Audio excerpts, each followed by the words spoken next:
Top 5 most beautiful Nepali actress. Number 1 Priyanka Karki. सुदूर लोकप्रिय अभिनेत्री प्रियङ्का कार्कीको जन्म 1987 फेब्रुअरी 27 मा भएको हो भने अहिले उनको उमेर 38 भएको छ। उनको पहिलो चलचित्र 2012 मा आएको हो भने उनको पहिलो चलचित्रको नाम थ्री लभर्स रहेको थियो। नम्बर 2 स्वस्तिमा खड्का। नेपाली सिनेमाकी चर्चित शानदार अभिनेत्री स्वस्तिमा खड्काको जन्म 1995 जुलाई 4 मा भएको थियो भने उनको उमेर अहिले 13 इयर्स भएको छ। उनको पहिलो चलचित्र 2015 मा आएको थियो भने उनको पहिलो चलचित्रको नाम होस्टेल रिटर्न्स थियो। नम्बर 3 नम्रता श्रेष्ठ।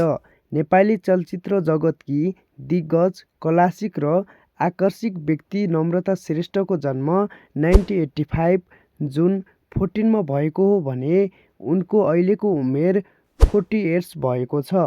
उनको पहिलो चलचित्र 2008 मा रिलिज भएको थियो भने चलचित्रको नाम सानो संसार रहेको थियो।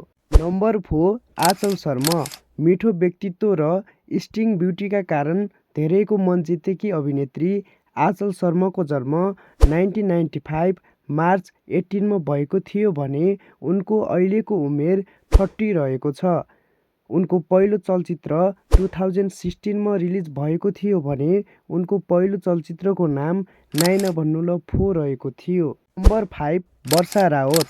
फिल्म तथा मोडलिङ दुनियाँमा आफ्नो सुन्दरता र करिश्माका लागि प्रशंसा पाइरहेकी अभिनेत्री वर्षा रावतको जन्म 1993 जनवरी 14 मा भएको थियो भने अहिले उनको उमेर 32 भएको छ।